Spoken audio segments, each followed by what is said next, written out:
Meu nome é Júlio de Freitas Machado. Nasci no dia 13 de setembro de 1952, na Fazenda Paraná, Traipu, Alagoas. Pela parte do meu pai ele é filho natural de Pão de Açúcar. E lá em Pão de Açúcar, o meu bisavô, Francisco Machado, negociava naquele tempo com os Peixotos em Penedo. E numa das viagens de canoa de tolda, é uma canoa grande que tinha um camarotezinho, ele passou lá em Traipu e agradou-se dessa propriedade Sacão, onde hoje sou proprietário. E foi para Pão de Açúcar e mandou o gerente dele comprar, seu Antônio Martins. E desse dia ele adoeceu e ele comprou essa propriedade e não foi mais para lá porque ficou doente. Meu avô, Júlio de Freitas Machado, pai do meu pai, ele estudava Direito em Recife. Tinha ele e uma irmã, também que se chamava Júlia. Ela tinha doença de faculdades mentais e ele foi o único herdeiro de uma fortuna que esse meu bisavô deixou. Muitas propriedades, muito gado, muito patrimônio. Então ele deixou o estudo lá em Recife e veio para Pão de Açúcar e depois gostou da fazenda Sacão em Traipu e lá foi onde se instalou. Para o meu avô materno era Manuel Lourenço dos Santos. Ele era original de Porto da Folha, em Sergipe. E a minha avó, ela faleceu na última filha de uma hemorragia, creio que diabetes, porque a minha família toda tem essa doença. E eu não conheci, mas ela se chamava Lídia Maria dos Santos. A minha avó, a mãe do meu pai, eu me lembro, eu tinha 8 anos, 10 anos, ela teve uma derrame. Ela se chamava Tercília de Freitas Machado. Era prima carnal do meu avô, Júlio. E ela ficou sem saúde e foi para Pão de Açúcar. Mas quando ela vivia com saúde lá em Traipu, eu ia muito lá, eu gostava muito de petiscar um requeijão que vem da tradição da família, se chamava mucururé. Era que soltava-se bem na boca, muito bom. E nós brincávamos muito lá no pomar. Nós temos uma convivência muito boa com meu avô e com a minha avó. E o meu avô materno, nós não tínhamos assim, muita convivência, que ele tinha uma propriedade mais afastada. E nós morávamos todo mundo juntos lá no Sacão. Meu pai, minha mãe e meus avós. Meu pai é Rui de Freitas Machado e minha mãe, Andrelina Santos Machado. Meu pai era agropecuarista. Aí eu comecei a trabalhar com ele, ele sempre colocava gente para trabalhar. Eu comecei, com 9 anos, eu já dirigia trator. E meu pai, ele era um grande produtor de arroz e criador também. Nós criamos o gado holandês. E nós plantávamos tudo, plantávamos milho, mas o forte era arroz. A minha mãe era de casa, ela cuidava da casa de nós, que nós éramos muitos irmãos. Naquele tempo, tinham muitos filhos, né? E ela se ocupava cuidando da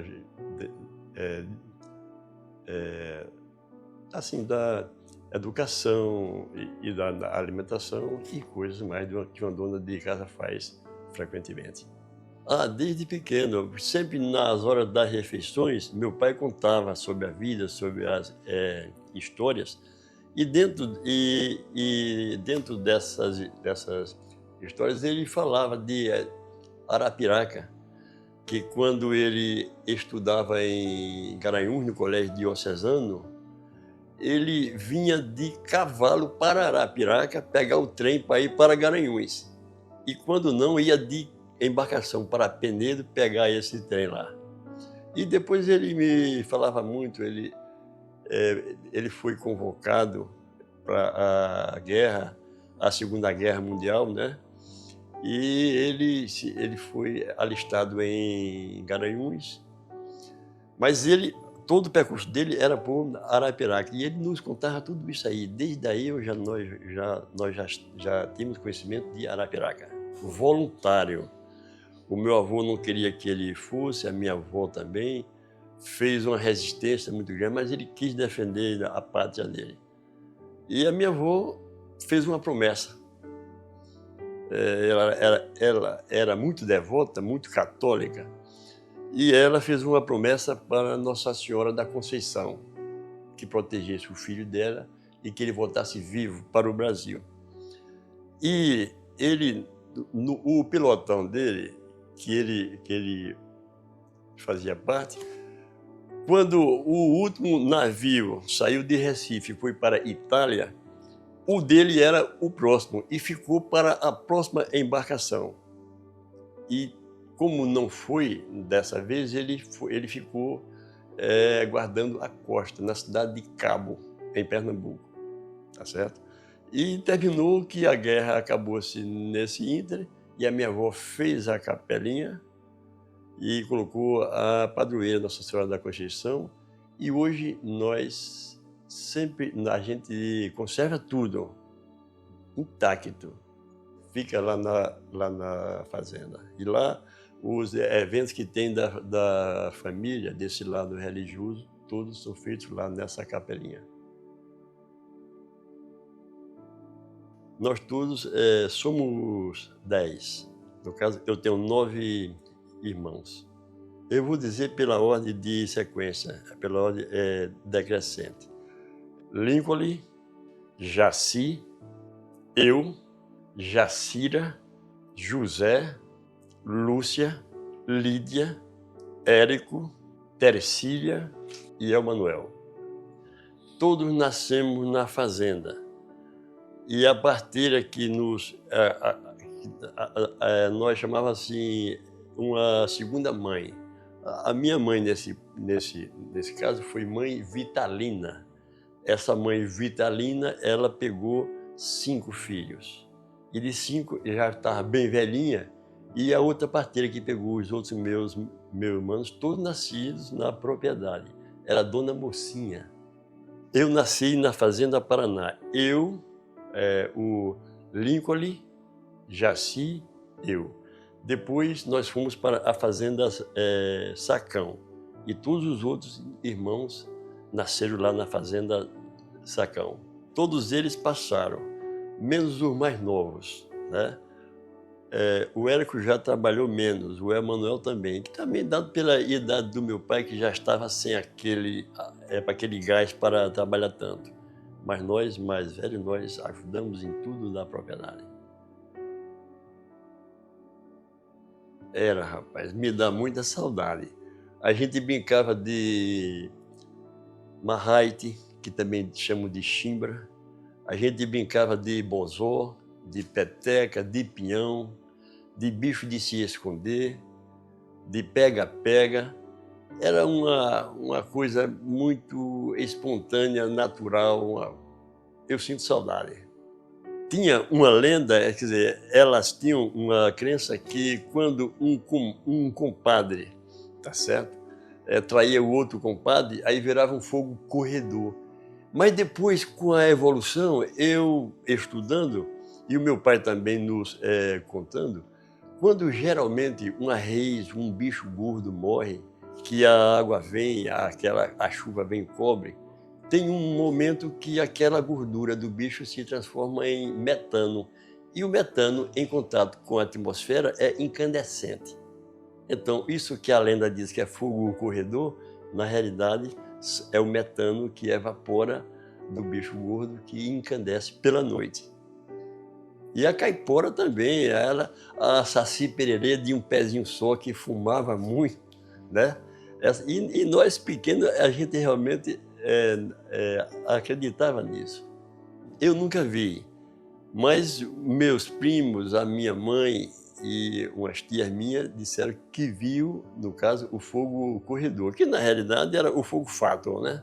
acreditava que realmente era um fogo corredor, porque a gente depois justificou cientificamente. O metano se evaporava pelo dia também, mas só que a luz do sol ofuscava, né? E à noite, geralmente não tinha energia elétrica naquele tempo que iluminava, como é hoje, né? Que hoje fica tudo claro, então qualquer centelha se via de longe. Desde pequenininho, a partir de 7 anos, naquela época, só a partir de 7 anos era que nós começávamos para ir estudar. A minha primeira escola foi Escola Federal Moreno Brandão. Eu fiz o meu primário lá. Mas sempre os meus pais mandavam a gente fazer aulas de reforço. Mas foi no Moreno Brandão, em Traipu. Depois eu fiz até o 3º ano, naquele tempo era ginasial. Eu fiz, ali foi no ginásio comercial Francisco Mangabeira, que ainda hoje tem lá ainda. E depois, o meu 4º ano de ginásio, eu tenho um tio que instalou-se, tio Érico, e se instalou-se em Vitória do Espírito Santo, e eu fui passar um ano lá com ele. E lá eu cursei o 4º ano ginasial no Colégio Salesiano, um colégio católico.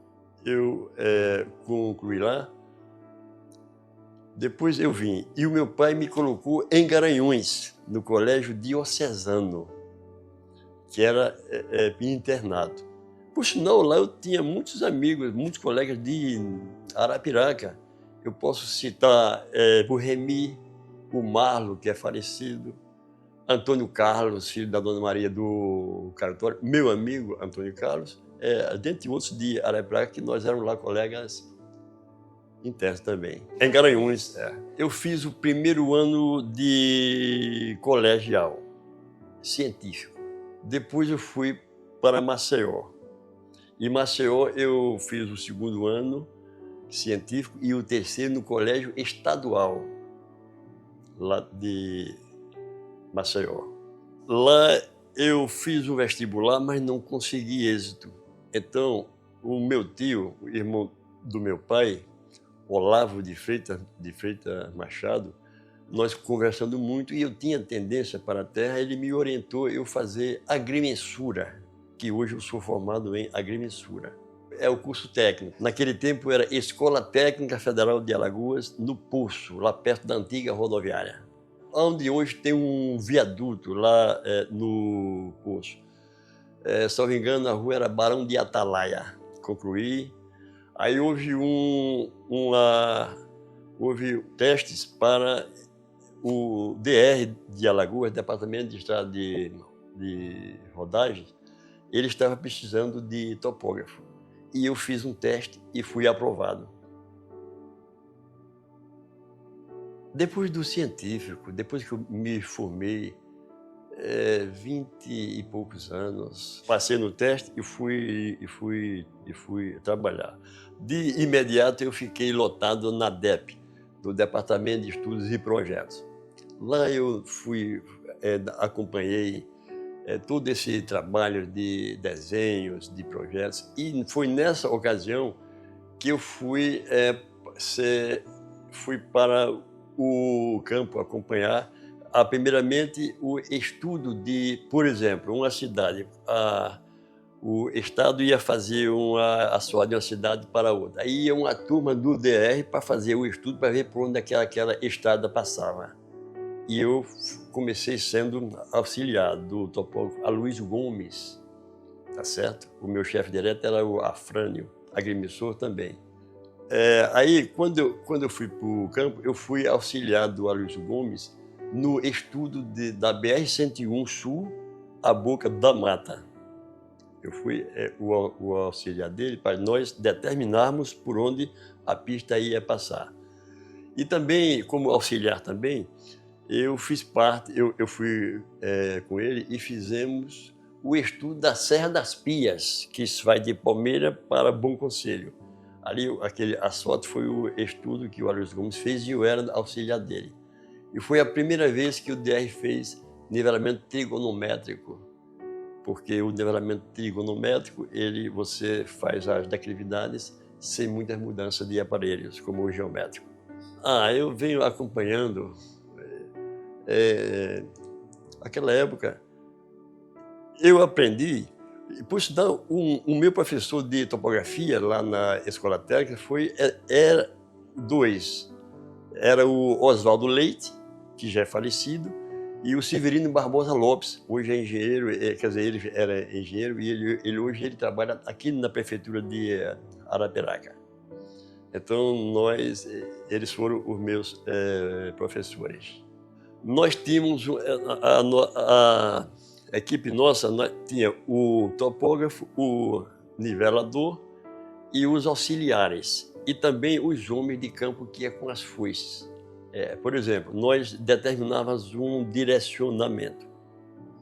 E aí o pessoal das foices iam abrindo as picadas no mato e nós registrávamos riachos, pontes, tá certo? Fazíamos amarrações diferentes de hoje completamente, mas funcionava. E aí uma coisa que me marcou interessante é que para os engenheiros, para os projetistas internos lá do DR, calcular os bueiros e as pontes, dependia das nossas informações de campo. E nós saímos procurando aquelas pessoas mais velhas que trabalhavam, que já moravam há muito tempo, para saber qual era a cheia máxima que tinha dado. Teve uma das vezes que me marcou um senhorzinho já de 80 e tantos anos. Ele foi com a gente mostrar onde a cheia máxima chegou. E ela era muito maior do que as que, na época que a gente fazia, acontecia. Então, essas informações são riquíssimas para as pessoas não subdimensionar as obras de arte das estradas. Nós fazíamos isso aí. Eu fui para a colônia de Leopoldina, a BR-101 para a colônia. Eu fui como já titular. E não concluí, mas eu dei início, que logo após eu já fui fazer um estudo para a implantação da pista de Olho d'Água do Casado para o povoado Piau. E depois aí eu fui transferido do DR lá da DEP para o segundo DRF aqui de Arapiraca. E aqui eu acompanhei, eu fui auxiliar do Juarez Peixoto na implantação da pista de Arapiraca para Palmeira, fui auxiliar do Ismael daqui para a Lagoa da Canoa, do Ismael e do Pedro, era Pedrinho, morava em Belém, era topógrafo também aqui do DR. Eu sempre ia para Traipu, né?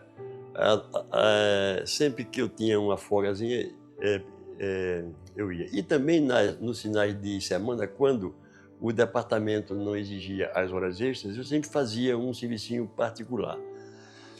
E surgiu um serviço particular em Traipu e nesse íntere eu conheci a minha esposa, Nisbé. Ela é filha do seu Joaquim Tavares Lopes, conhecido como Lucas, e a minha sogra, dona Lindidalva Palmeira Tavares. Agora, veja bem, eu conheci ela, a primeira vez que eu vi a minha mulher foi na escola, no Moreno Brandão, onde eu estudei também, que ela já fazia, naquele tempo, o ginásio. E aí nós trocamos uns olhares e começamos a conversar, depois a gente namorou e nos casamos. Namorar com ela me deu um trabalho danado. Escapulia para cá, escapulia para lá. E aquele tempo, para se namorar, a gente pedia para namorar e esperava pelo sim. Não é como hoje, não, que já se encosta e tudo vale, não era assim, não. E ela, para me dar esse sim, demorou, viu? Mas terminou ela dando o sim. E depois nós resolvemos a noivar. E eu fui na casa dos pais dela, avisei ao meu pai e à minha mãe, e eu fui para a casa dos pais dela. E cheguei lá, naquele tempo, a gente pedia a mão em casamento. Aí eu cheguei para o meu sogro e disse, olha, seu Juca, a gente chamava ele assim, eu namoro com a Nisbel esse tempo todo, eu queria pedir a mão dela em casamento. Aí ele deu aquele riso, chamou a esposa que estava lá pela cozinha, e aí eles concordaram e nós aí noivamos. Eu não sei, assim, ela que se lembra mais, mas eu acredito que um ano, mais de um ano, pouco. Todo mundo queria, meus pais queriam, meu sogro também queria, minha sogra, todo mundo queria. E não sei por que a gente fugiu. Acho que a gente queria apressar esse casamento e eu fui para casa de uma irmã lá em Penedo. E depois, menos esperou, chegou meu pai, chegou meu sogro. Naquele tempo tinha essa lei, mexeu, casou, né? Não tinha saído não. Ou então ia prestar conta mais quente, né? E, e eu já queria mesmo casar. E nós marcamos o casamento e nós casamos em Traipu, na Matriz, na igreja Nossa Senhora do Ó. Padre José Batista de Azevedo. Inclusive, esse padre, ele era muito rígido, né? E uma das vezes eu estava com a Nisbel dentro da igreja, abraçado, assim, assim eu com a mão no pescoço dela, e o padre chegou e disse, afaste agora, aquele negócio todo, e a gente ficou assim. Quer dizer, naquele tempo era dessa forma. Ninguém namorava em volta da igreja. Quisesse namorar mais avançado, tinha que sair dali. Esse casamento nosso foi marcado no mesmo dia e uma irmã minha também casou-se. A minha irmã Lídia. Ela casou-se com Eduardo Tavares. Hoje ela é separada hoje ele é o procurador-geral do estado hoje. Mas nós nos casamos pela manhã e eles pela tarde. Lá na fazenda foi uma festa imensa. Meu pai matou um boi, meu sogro deu carneiro, um sanfoneiro, um forró danado, muita comida, muita bebida. E quando estava o melhor da festa, a minha mulher, a minha irmã e o esposo dela, Eduardo, nós fomos passar o lua de mel em Garanhuns, lá no Tavares Bastos. Lá, que naquele tempo se chamava de sanatório. Aí nós fomos lá, nós passamos uma semana. E interessante que eu tinha um Fusquinha. E nós fomos, nós quatro, nesse Fusquinha para Garanhuns. Chegamos aqui em Arapiraca, o Fusquinha deu um problema de eletricidade e o mecânico aqui foi consertar e ficou, rapaz, embaixo dele com um macaco. E mandou eu somente ligar a chave para ele fazer o teste. Só que eu liguei a partida, meu amigo. O carro saiu. É uma coisa assim, mas é cômica, né? A gente ri. E o mecânico dando grito foi desespero. E aquele negócio todo. E aí depois não teve coisa mais séria, não. Aí nós seguimos a viagem. Quando chegamos perto de Garanhuns, eu não tinha me advertido, estava com o emplacamento do carro atrasado. Aí uma blitz do policial federal, rodoviário. Epa, o carro, quando eu dei o documento, ele disse, olha, o carro o senhor coloca ali.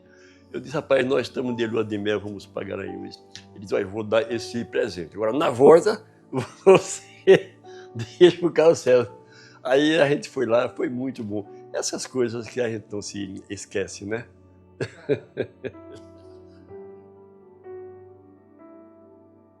Desse casamento surgiram 4 filhos.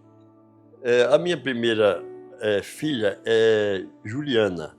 Nesse tempo eu trabalhava lá no trecho do BR-101, a colônia de Leopoldina, e minha mulher foi ter essa criança lá em Penedo, na casa da minha irmã Jacira. E ela nasceu lá. O segundo meu filho, o Júlio, nasceu em Traipu. Não deu tempo vir para Arapiraca, para a maternidade, e lá nós chamamos lá uma parteira e ele nasceu lá, na Fazenda Sacão. Ele é traipuense. O meu terceiro filho, Juliano, nasceu em Arapiraca, com a doutora Dagmar Cajueiro, esposa do doutor Geraldo Cajueiro. E a minha quarta filha nasceu em Arapiraca, com a parteira foi a doutora Ceci Cunha, a Juliane. No caso, são 4. Eu tenho 2 filhas fora. Uma é a adotiva, Nessi, e outra filha fora também, chama-se Jamile. 6 filhas. Olha, Arapiraca eu já frequentava há muito tempo. Desde pequeno, eu vinha passar férias na casa do Armando Machado, meu parente ainda, ele é natural de Pão de Açúcar, que era o coletor aqui. A casa dele, salvo engano, era ali entre o Banco do Brasil e o Banco do Nordeste, naquela parte ali, onde tem um outro banco hoje de esquina. Na frente tinha uma mercearia, era um ponto de ônibus daquela empresa santanense antiga, né? Não me esqueço do nome dessa pessoa. Ela era baixinha. Mas, então eu já frequento, Arapiraca. Então, mas quando foi no ano de 1979, eu fui convidado para vir para prestar serviços profissionais na Prefeitura Municipal de Arapiraca. O prefeito na época era Dr. João do Nascimento. E o secretário de obra era seu Antônio Lima, que também era presidente da Capial, de uma cooperativa aqui de Arapiraca. E nesse tempo, aí eu vim para cá, para a Secretaria Municipal de Obras. A prefeitura funcionava lá na praça, na antiga sede. E aí eu comecei a fazer os meus trabalhos de topografia, tinha uma formação, tinha um curso de arquitetura por correspondência. Aí comecei a auxiliar na urbanização. E nós hoje vemos o mapa de Arapiraca, principalmente no bairro da Primavera, a gente vê tudo planejadozinho, quadradinho. Ali foi orientação nossa. A gente vê mais no aglomerado muitos triângulos, ruas sem um direcionamento contínuo. Mas depois da minha passagem em Arapiraca, eu orientei e hoje nós temos na periferia planejada a cidade. Eu vim para a Secretaria de Obras para a parte de urbanização e análise de alvarás, de loteamentos, de construções, de habites. Eu vim para essa parte aí. E nesse tempo tinha o clube dos funcionários da prefeitura e eu fazia parte também desse clube. Nesse tempo que eu trabalhava aqui em Arapiraca, eu fazia parte da seleção de futebol de salão da prefeitura. Eu até me lembro, era eu, Jurandir, não é mais vivo, João Mendes, Lula Mendes, que é dentista, o César, e o nosso treinador era o Túlio. O Túlio era o sargento do Exército aqui. Tem o Túlio e o Falcão. O Túlio era quem nos treinava lá.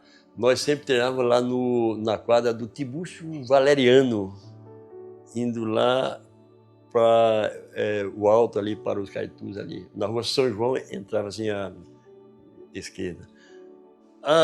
Quando eu cheguei em 1979, eu financiei essa casa pela Caixa Econômica. Comprei essa caixa pela Cial, era uma firma do Nildo Gomes, trabalhava no Banco do Brasil nessa época. E nessa rua aqui só tinha 4 casas.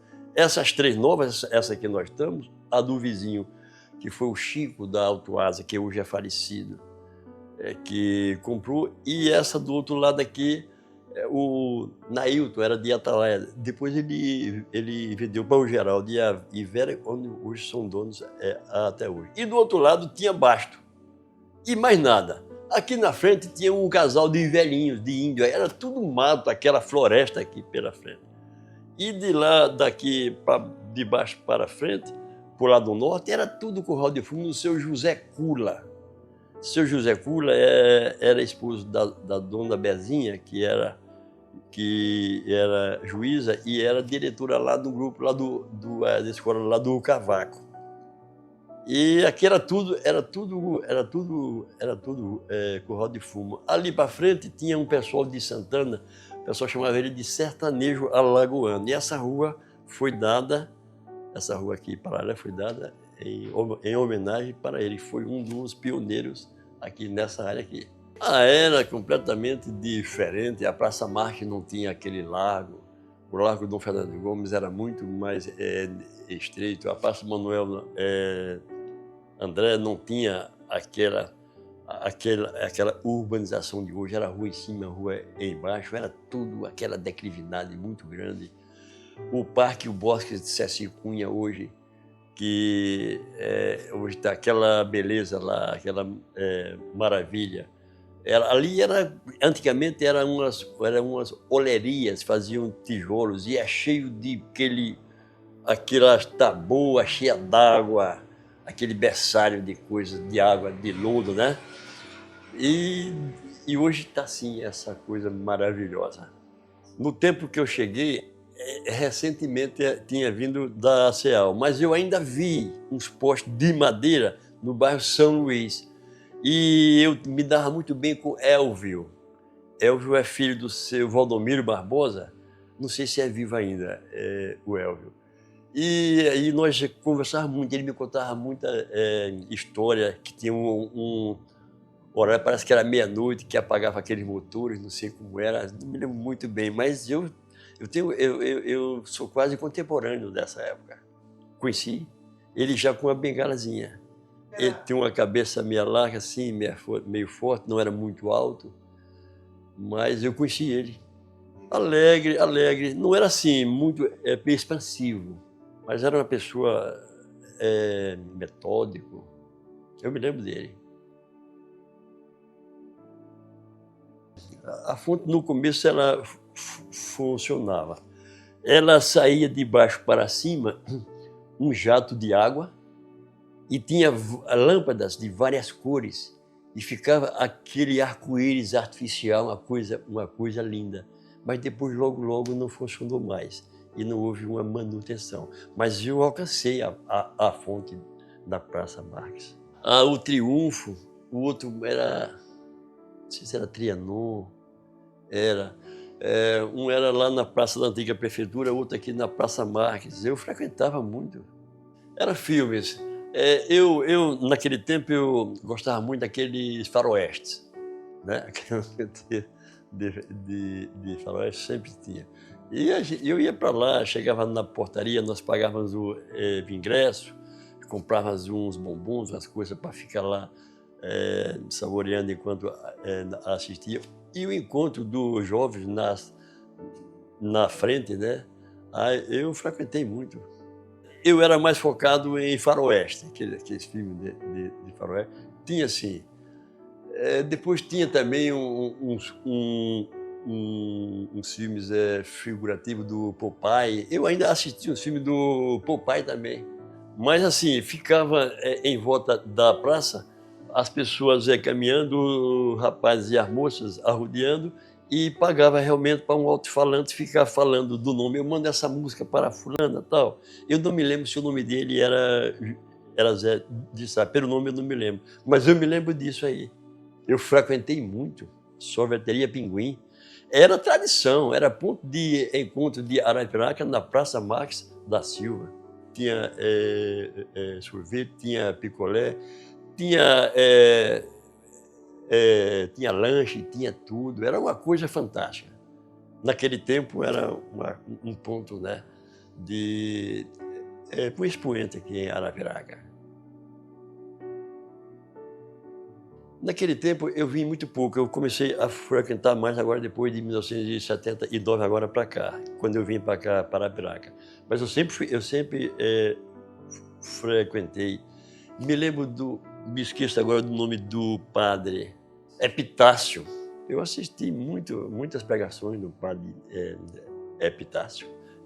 Naquele tempo não era essa sofisticação, né, de hoje. Tinha uma roda gigante, sempre teve.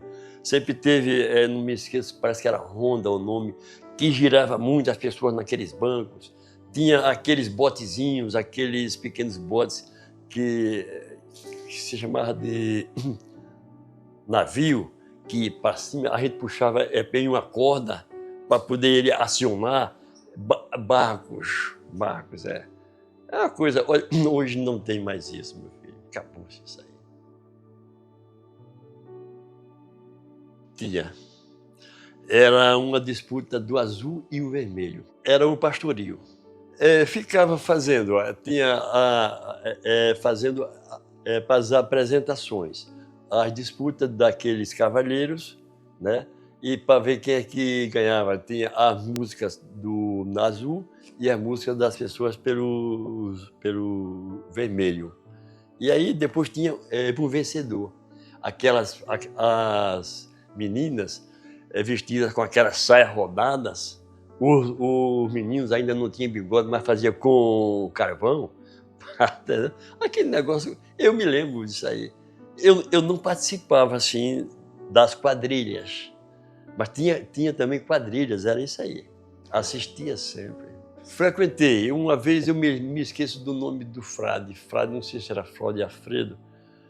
Inclusive, eu, nesse tempo, trabalhava na prefeitura e fui lá para fazer umas alterações, uns projetos na praça, na Igreja do Alto também.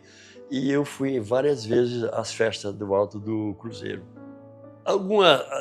Já tinha, eu sempre, mas antes, algumas vezes, antes de eu ser transferido para cá, eu já frequentava a festa da padroeira já, Nossa Senhora do Bom Conselho.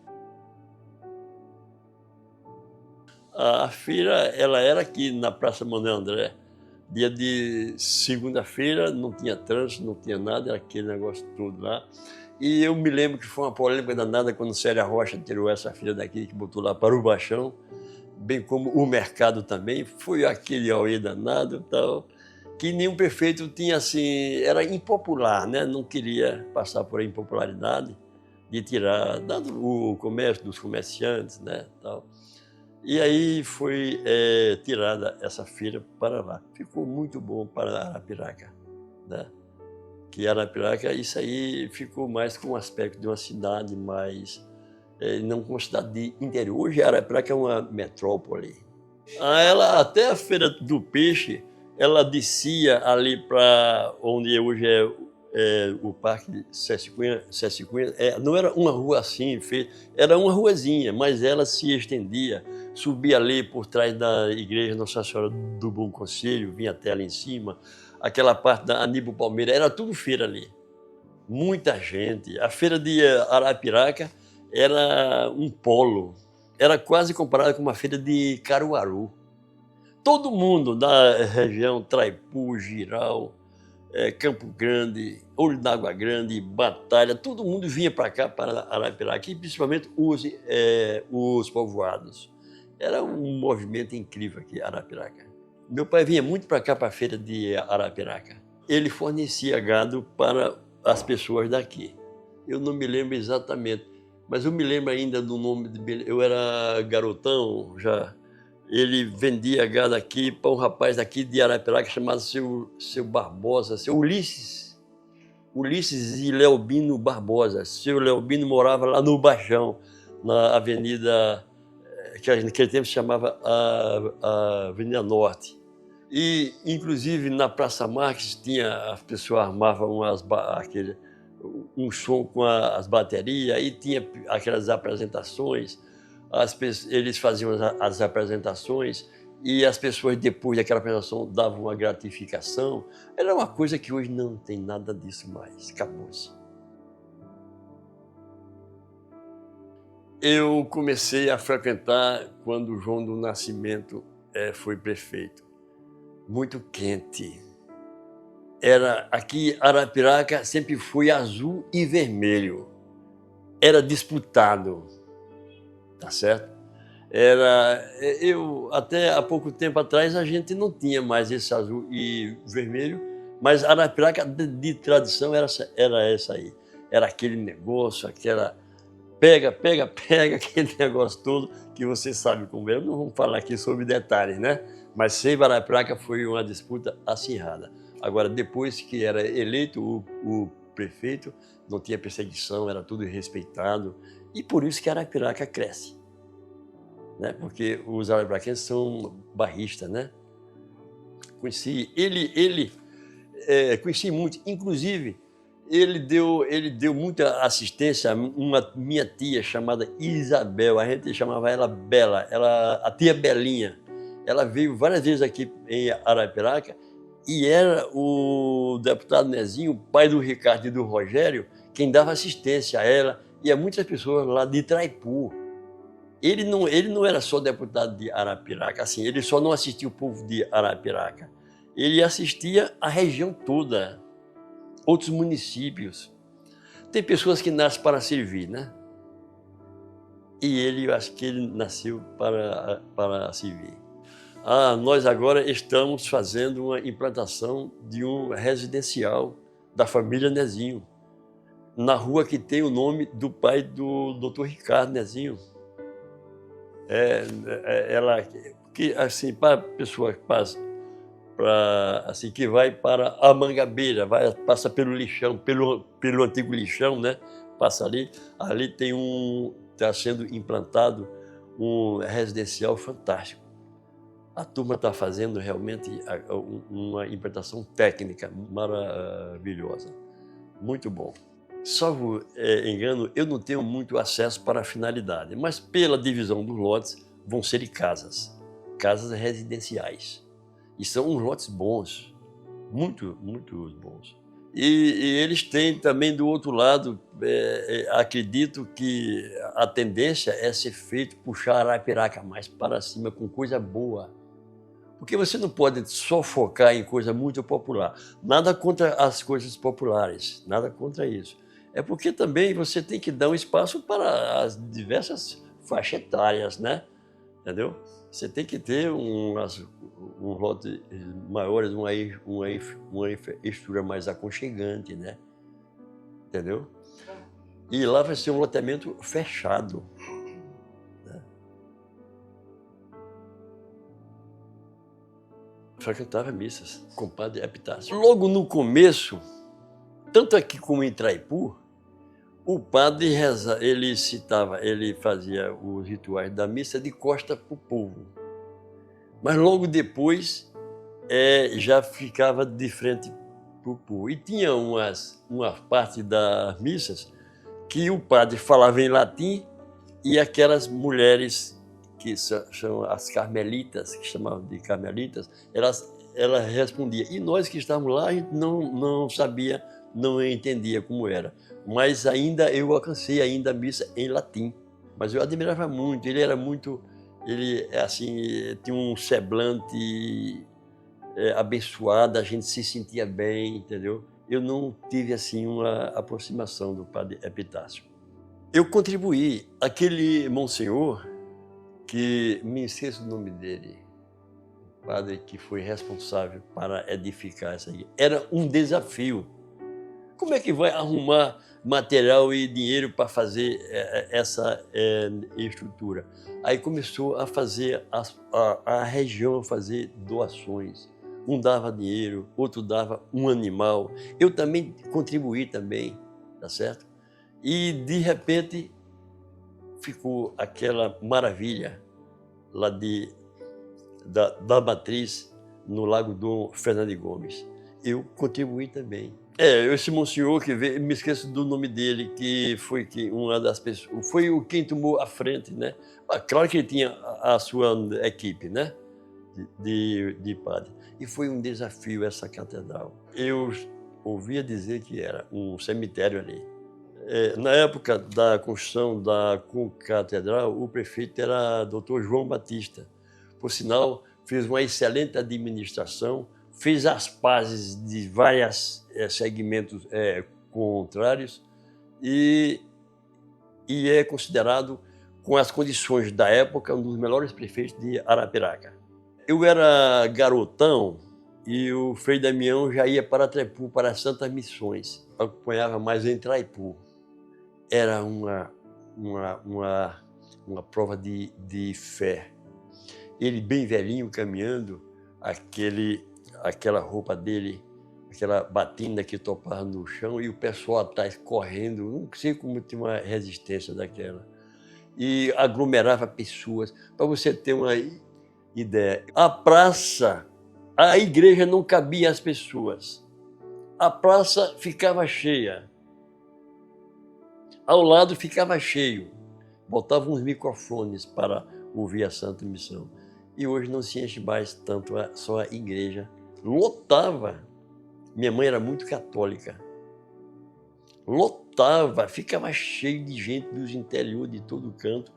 Vinha gente de Sergipe, do outro lado, Alagoas, todo o Traipu, os municípios vizinhos, São Brás, Olho d'Água Grande, Batalha, Jaramataia, vinha tudo para Traipu, para a Santa Missão. Não sei de onde saía tanta... conheci. Eu até me confessei com ele. Era ímpar. Né? Ele com aquela barbona dele, um olho penetrante, um olhar muito penetrante. Né? A gente sentia que ele era um semblante dominante. Era assim, tinha uma característica diferente, né? Eu me confessei com ele. Eu até me lembro, uma vez, lá em Traipu, na igreja, teve uma mulher que começou a se bater pelo chão e ele foi até exorcista. Ele tirou o cordão bento e, com o cordão bento, ele deixou a mulher, veio ao normal. Eu vi um ato de exorcismo dele em Traipu, lá na igreja Matriz Nossa Senhora do Ó. Eu era garotão, eu era adolescente, eu me lembro disso aí. Fui lá e com o cordão bento e fez as intervenções dele e a mulher veio e voltou ao... Ela estava se batendo, dando gritos horríveis, a gente se assustando. Ele saiu de cima do altar, foi lá e recuperou a estabilidade dela. Me lembro disso aí. A Bíblia é o nosso manual de fé cristã. Mas em cada um de nós já temos uma prova da existência de Deus. Veja bem, o mês passado eu dei uma martelada lá numa unha e perdi a unha. Já recuperou, essa aqui. Eu não sei como ela se recuperou. Isso é alguém que está dentro de mim, tá certo? Que faz parte de uma grande engrenagem, que somos um mundo, que trabalhamos em conjunto, tá certo?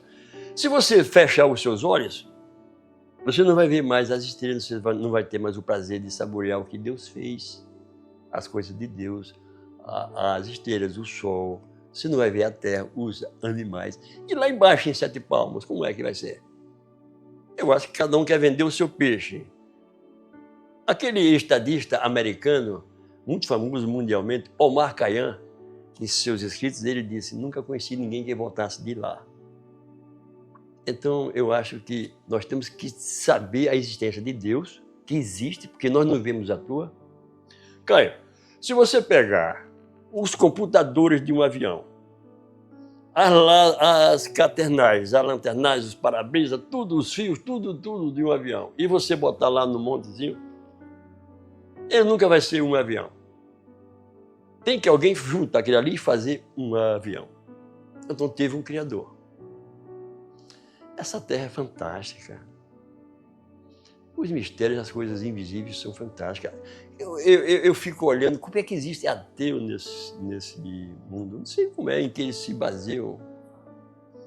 Eu tenho a impressão, eu tenho a certeza que um desses ateus, se eles chegarem num ponto que vai... Porque Deus nos deu sentidos, né? os 5 sentidos e o sentido de sobrevivência. Um desses ateus, se chegar no ponto de desenganamento da vida dele, ele vai pedir a Deus para não deixar ele morrer. E por que é que não crê em Deus? E nós vemos casos na humanidade referente a isso aí. Então eu sou um homem temente a Deus. Existe o nosso Deus. Não sei se como os peixes que todo mundo vende por aí, mas existe o nosso Deus. E eu tenho convicção que o Deus mandou aqui na Terra, porque se você for olhar o cristianismo, é uma coisa fantástica. Jesus Cristo, eu tenho certeza, e que é filho de Deus. Eu sou totalmente que eu creio nisso aí. Eu não tenho medo. Eu temo a Deus. Eu tenho medo da ira de Deus. Por isso faço tudo para ele não se irar comigo. Eu vejo a morte como um sono do qual acordamos para a eternidade. A morte é uma passagem. Eu queria também, como termos de precaução de vida, tá certo? Inclusive, eu tenho a minha precaução, eu faço meus exames. Eu perdi um irmão aos 59 anos, porque não teve precaução com a vida dele, o Lincoln. Ele fumava muito e morreu de infarto. Eu perdi a minha mãe com 58 anos, ela que tinha 58 anos, porque ela tinha diabetes, chegou até a ficar cega e não tratava à altura, era uma paciente rebelde. Eu perdi o meu pai aos 74 anos, que poderia ter vivido mais porque não fez precaução. Ele morreu de câncer de próstata, ele não ia ao médico. Eu perdi meu sogro, morreu na minha casa aos 58 anos, com um câncer de intestino, porque não fez também exames preventivos. Então eu sugiro, eu alerto aqui cada um de nós para aproveitar esse espaço que Deus nos concedeu de ser vivo aqui nessa terra, que façamos as nossas prevenções.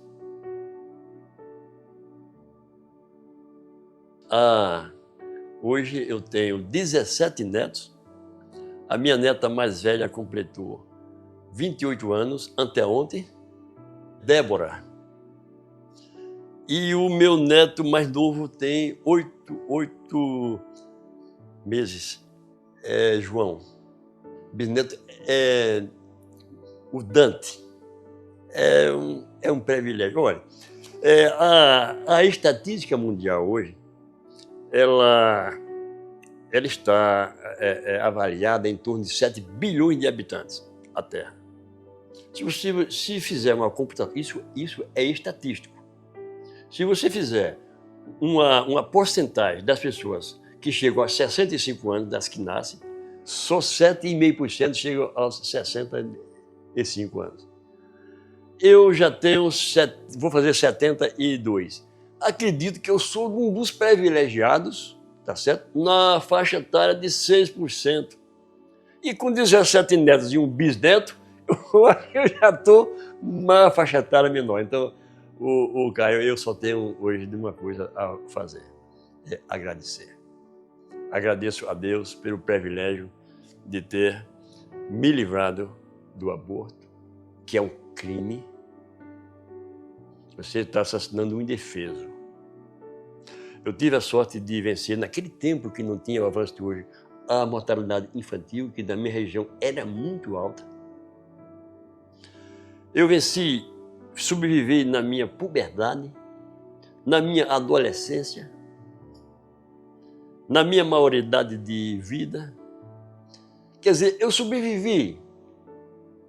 Tenho meus filhos maravilhosos que me dão gosto, meus netos, meu bisneto, então eu só tenho de agradecer a Deus. Eu sou um homem grato a Deus. Nós nos reunimos sempre. Natal, nos aniversários, quase todos os aniversários nós estamos juntos. Eu mesmo, todos os dias, eu me comunico com meus filhos todos, meus netos, com minha mulher. Eu moro aqui em Arapiraca e em Itraipu. Eu passo a semana aqui trabalhando e ela lá em Itaipu, ela passa 3, 4 dias lá e passa os outros dias aqui comigo. A gente se comunica todo dia. Todo dia eu me comunico com meus irmãos todos, eu me comunico todo dia com eles. Eu fui agrimensor a minha vida quase toda.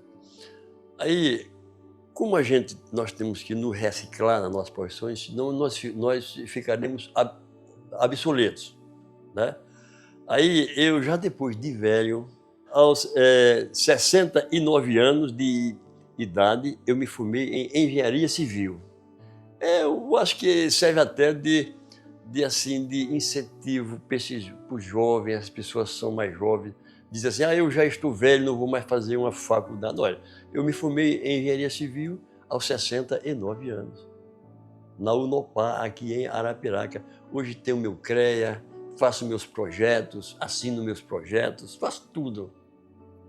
Em maio agora desse ano agora, eu completei 50 anos de profissão, da agrimensura e engenharia, as duas juntas. Assim, da minha vida profissional, vou para onde completar 51 anos de profissão de agrimensura.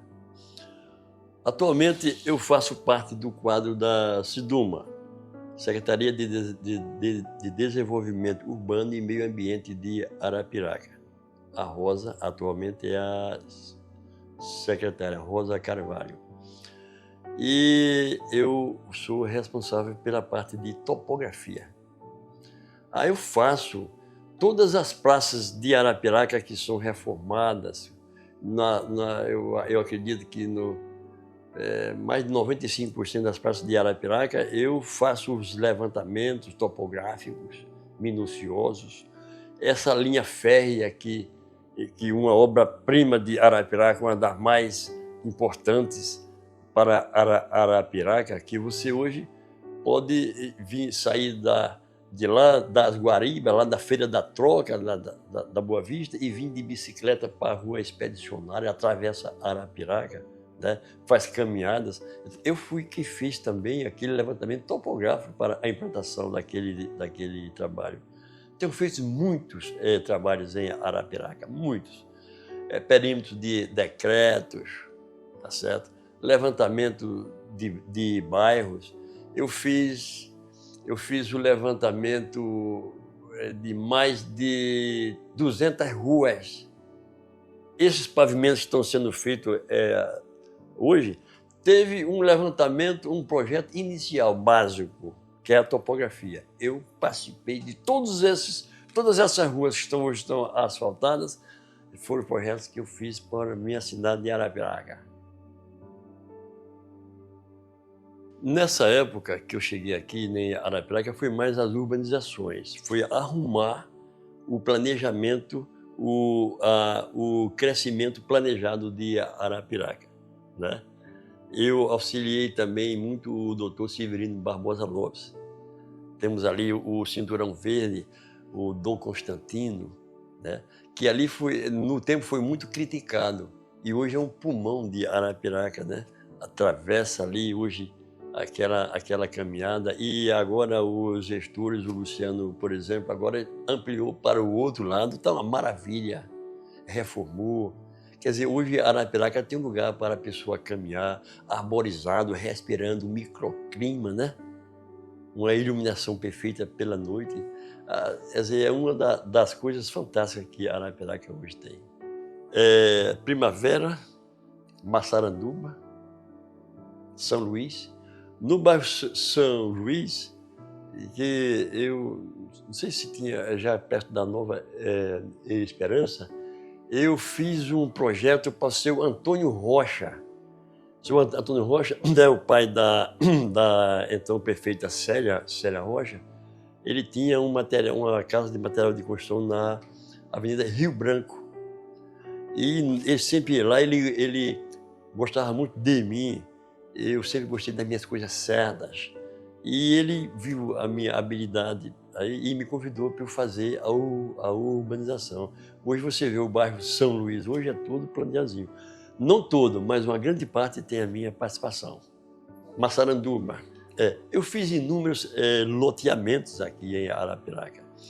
Eu trabalhei no Porto Vitória para o seu José Alexandre, lá no Fernandes, o residencial Nelson Rosa. Trabalhei para Jadielson Pessoa, aquele conjunto que vai para Limoeiro de Anadias, do lado direito, parque, parque. E aqui em Arapiraca fiz vários loteamentos para ele. Eu fiz loteamentos para o Adão Livino, lá na entrada da cidade, quem vem de Lagoa da Canoa. Adelmo Galdino fiz muitos loteamentos. Marquinho do Aquabol eu fiz muitos loteamentos. Doutor Lenine Pereira, eu prestei muitos trabalhos, pois um grande amigo meu. Inúmeros loteamentos e todos os meus loteamentos que eu projetava na Arapiraca, eu convencia os proprietários a não alijar as ruas. Eu devo ter executado aqui mais de 80 loteamentos em Arapiraca, além de projetos de casas, né, levantamento de ruas. Arapiraca, recentemente, eu fiz um estudo. Eu fui destinado pela Siduma para fazer o estudo de Arapiraca para o Cangandu. Aquela pista foi nosso projeto, nossa implantação da parte de topografia e vários outros. Eu tive uma reforma aqui no Parque Ceci Cunha, que ele não era como está hoje, não. Aí nós fomos fazer um trabalho de georreferenciamento, cadastramento e planaltimetria completo. Para você ter uma ideia, nós pegamos mais de 23 mil pontos de detalhamento. Tudo. Aquela galeria do rio Piauí, que atravessa o Parque e o Bosque Ceci Cunha, eu fui um dos auxiliares, eu mais o Pedrinho, o Pedro Berto, o engenheiro era o Francisco. Que antes ali era tudo tabu, quando enchia ficava aquele rio d'água. Aí foi feita aquela galeria para conduzir as águas do rio Piauí. Eu participei daquilo ali. O aterramento da lagoa só foi possível por causa do direcionamento das águas. Então, a água não se espalhava mais, tá certo? Aí foi colocando lixo. Os prefeitos, e principalmente a Célia Rocha, Luciano e a Célia Rocha, foram um dos responsáveis por essa implantação maravilhosa de Arapiraca. Eu prestei muitos trabalhos em Alagoas todo. Arapiraca, eu prestei muito trabalho para Geraldo Ponciano, aquele loteamento dos Barros, que engloba a Avenida Tiradentes, aquele posto ali, todo aquele bairro ali, fui eu quem fiz esse projeto para eles.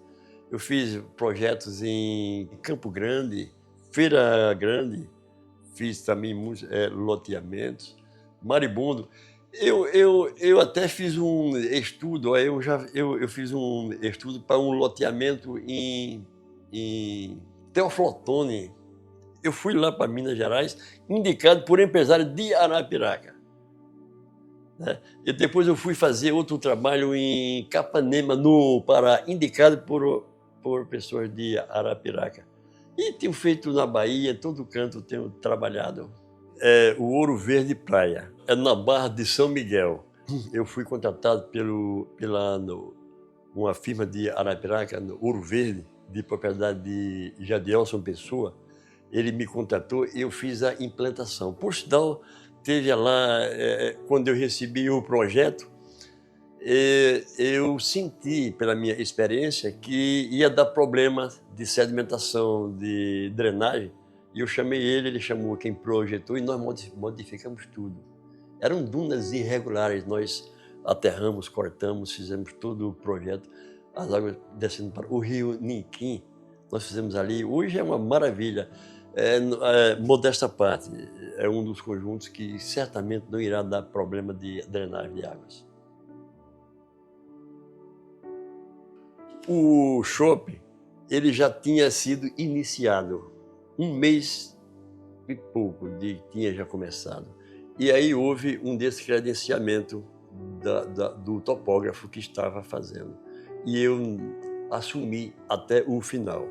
Ali fui eu com a minha equipe, meu filho e auxiliares meus, fomos quem fizemos todo o acompanhamento do térreo primeiro, do subsolo, do solo, dos pavimentos, aqueles pilares dos alinhamentos.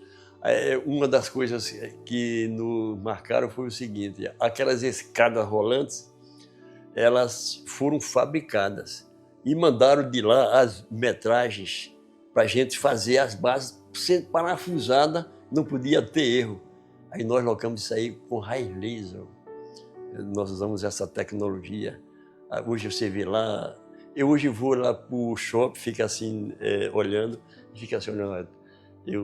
Esse pessoal, todo mundo se divertindo, comprando. Eu digo, olha, eu fiz parte da história, mas calado só com a minha satisfação. Mas fui eu quem, a minha equipe e nós, que fizemos a implantação da parte de topografia do shopping de Arapiraca. É muito orgulho. E eu me lembro que quando eles estavam para lançar outros investimentos, fizeram uma reunião e nos convidaram, eu mais o meu filho, e eu fui quando eu senti como Arapiraca é uma metrópole. Quando eles falaram nessa conversação que quando forem para instalar o shopping de Arapiraca, apesar de na época Arapiraca não ter ainda 200 mil habitantes, mas eles fizeram para 1 milhão de habitantes, porque eles computaram Geraldo Ponciano, Campo Grande, Traipu, São Brás, Palmeira, Batalha, Santana. Quer dizer, eles computaram para 1 milhão de habitantes frequentar o shopping de Arapiraca, uma pesquisa de mercado. Hoje é um marco, e já se pensa em fazer outro, né? Eu me orgulho muito de ter sido uma das pessoas e, por sinal, eu fui convidado para apresentar a minha biografia, para receber um título de cidadão arapiraquense, para isso era o maior orgulho da minha vida e de qualquer pessoa que valorize esse lado. Eu vou apresentar a minha biografia. A comenda de cidadão arapiraquense. Arapiraca é uma cidade que, eu não digo a sua primitividade, mas a sua formação praticamente foi de implantação de fumo. Mas é uma cidade tão fantástica que quando houve essa divulgação do como o fumo é prejudicial, ela começou a optar por outras vertentes. Hoje Arapiraca praticamente sobrevive sem o fumo, né? Hoje você vê firmas grandes estão se instalando em Arapiraca, trazendo emprego para Arapiraca, trazendo impostos para Arapiraca, não é? Tira o seu lucro, mas deixa o lado bom social para Arapiraca. Então Arapiraca é uma cidade fantástica. E outra coisa, se os gestores não planejar bem e não orientar bem e não der um freiozinho, vai chegar um ponto que o gestor não vai conseguir, tá certo? Cuidar de Arapiraca, porque ela cresce. Arapiraca não respeita alto, não respeita baixo, não respeita brejo. Ela cresce de uma maneira incrível. Então, eu acho que o plano diretor de Arapiraca deve ser reolhado e fiscalizado, porque se não segurar Arapiraca, o bairro, a periferia de Arapiraca pode crescer não planejada. O maior vetor, o maior motivo para Arapiraca é, primeiro, a localização, depois o povo de Arapiraca. Os filhos de Arapiraca, eles abraçam, né? Nós temos aí várias, hoje, firmas grandes aqui de Arapiraca, que chegaram aqui há 30, 40 anos e foram abraçados pelos originais de Arapiraca. Arapiraca é um povo hospitaleiro. Mas a localização de Arapiraca é o que mais contribui. Hoje nós temos grandes firmas se instalando em Arapiraca. Por sinal, eu conversando com um amigo meu, dono da Mactral, que vende tratores aqui, ele está pensando em transferir a sede de Maceió para Arapiraca. Eu disse, por que você está pensando? Ele disse, porque Arapiraca está perto, Maceió está num canto. Arapiraca está perto de Maceió, de Salvador, de Aracaju, de Recife, de Paulo Afonso. Então, Deus, quando o Manuel André chegou aqui no século repassado para ocupar as fazendas, ele que se distribuiu em vários bairros aqui, né? A Serra dos Ferreiras tem um destinado de Ivan, os Albuquerque no canto. Cada bairro foi distribuído uma das famílias que pertencia, fazia parte da família, né? Eles escolheram Arapiraca, se instalou debaixo de uma árvore, né? Muito sombrosa, fez aquela barraca, e um pé de Arapiraca, por isso eu acho que seja esse nome de Arapiraca, não tenho certeza. A localização é tudo, uma bênção. Em minha visão, é preocupante se continuar a orientação da gestão sem criar novas opções de outros núcleos, de outros centros. Uma coisa que eu não concordo é você hoje, nos bairros mais afastados, na periferia de Arapiraca, você lançar uma rua estreita de 7 metros. Porque para hoje ela satisfaz, mas para amanhã ela não vai satisfazer. Olha, se você for em Pão de Açúcar, tem aquela avenida principal, a Avenida Braulio Cavalcante. Aquele prefeito que fez aquela avenida deve ter sido muito excomungado na época passada. Para que uma rua daquela? Porque quando você vai por trás da rua Braulio Cavalcante, você vê aqueles bequinhos de 2 metros, de 3 metros. É característico de Pão de Açúcar, dessas partes mais velhas. Se Arapiraca, na minha visão, na minha humilde e inocente visão, se Arapiraca não fizer um planejamento, um plano diretor para preocupar-se justamente com isso aí, começar de agora a fazer projetos de viadutos, começar a planejar desapropriações de casas nas ruas para enrarecer mais, para aumentar mais as mãos e as contramãos. Se ela não fizer isso e não criar novos centros de comércio, vai ser um caos daqui a 20 anos, Arapiraca. Eu acho. Arapiraca ninguém segura, só Deus segura Arapiraca. Eu gosto de Arapiraca. Olha, eu tenho 3 filhos que nasceram em Arapiraca. Eu vim para Arapiraca há mais de 40 anos atrás. Eu sobrevivo em Arapiraca. Tenho meus amigos, grandes amigos, em Arapiraca. Gosto de Arapiraca. Então, eu me considero um arapiraquense. Não troco Arapiraca por nenhuma cidade. Eu gosto de Arapiraca.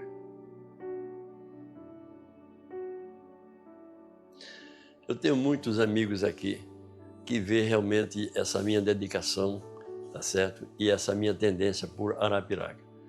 Mas a pessoa que me incentivou e que viu em mim essa proeza de fazer parte de Raiz de Arapiraca foi meu amigo Ricardo Nezinho.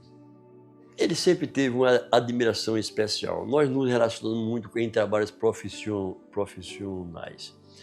E o deputado Ricardo Nezinho, ele é uma pessoa muito precavido. E ele sabe de todo mundo, da vida de todo mundo. Ele tem um sistema de informações muito grande. E quando você, Caio, eu fui fazer um trabalho para o empresário de Arapiraca, seu José Alexandre, não é para o Coringa não, é para ele, de 8 dias, já vão fazer 12 anos.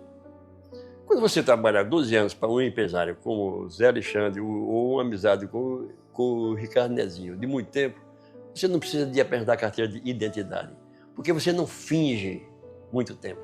Se você tem mermas, aparece logo. Você tem que ser autêntico, tem que ser o que você é. E graças a Deus, eu acho que ele viu isso em mim.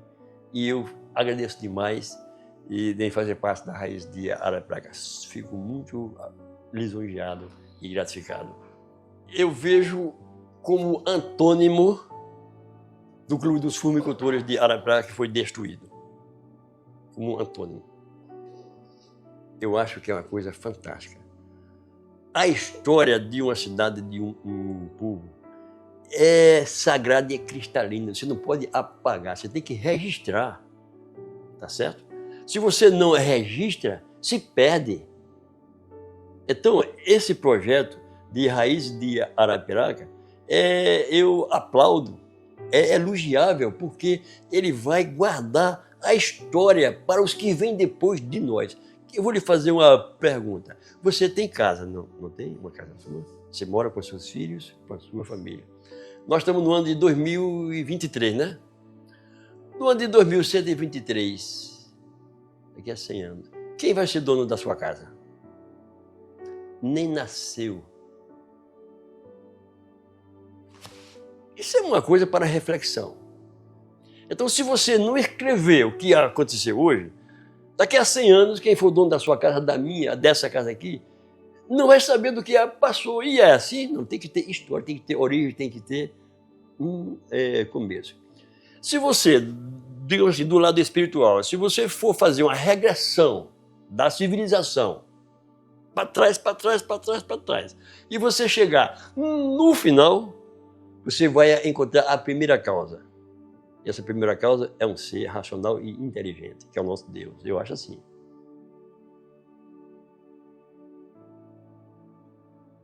A família é tudo. A família é a base de tudo. Eu fui criado numa família tradicional. Pai, mãe, meu pai o provedor, minha mãe que tomava conta dos filhos e ajudava muito ao meu pai em orientações. Eu fui logo cedo, a minha família foi logo introduzida no coração da gente, nossa mente, religião, o cristianismo. Porque hoje a base de tudo é você preencher o coração com o cristianismo, com a religião. Deus, vamos abranger, Deus no coração, né? Uma família que não tem Deus no coração se espedaça, não tem freio, não tem perdão, né? Então eu entendo que a família tradicional deve ser preservada, porque é a base de tudo.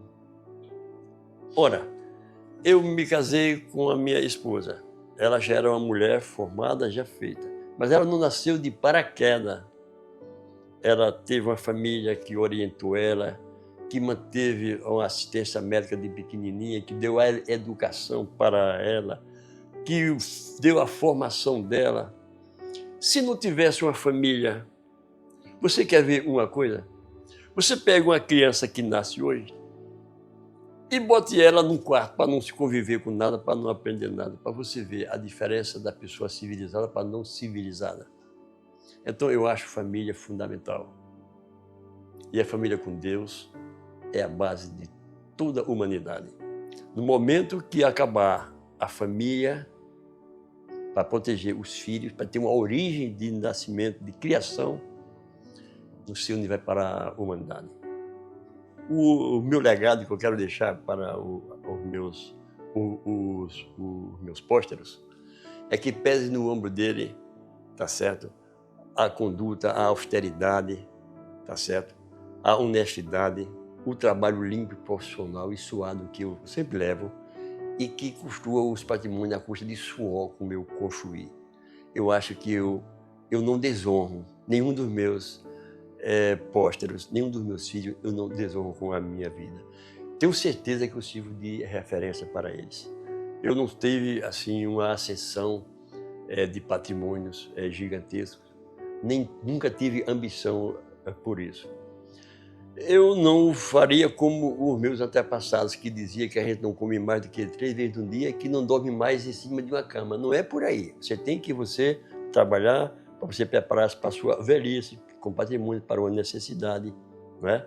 Para você. Agora, não aquela ambição de querer alcançar sempre o último degrau da escala do sucesso e aquela fadiga.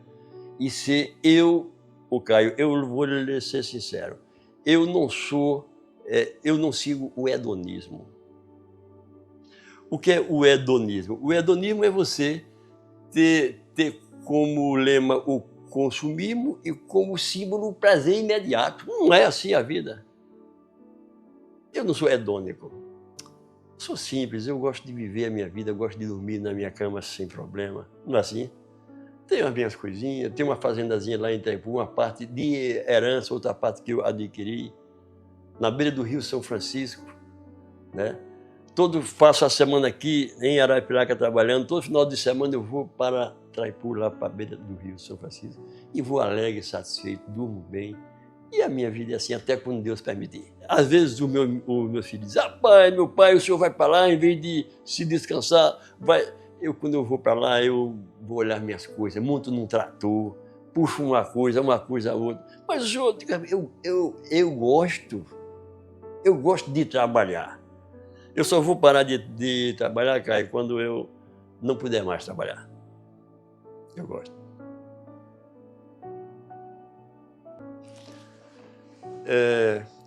Eu quero finalizar, primeiro agradecendo a Deus o privilégio de estar vivo. E grato por tudo que Ele tem feito na minha vida aos quase 72 anos de idade. E por estar aqui em Arapiraca, essa cidade que eu muito gosto, que eu muito amo. Quero agradecer aos meus amigos de Arapiraca.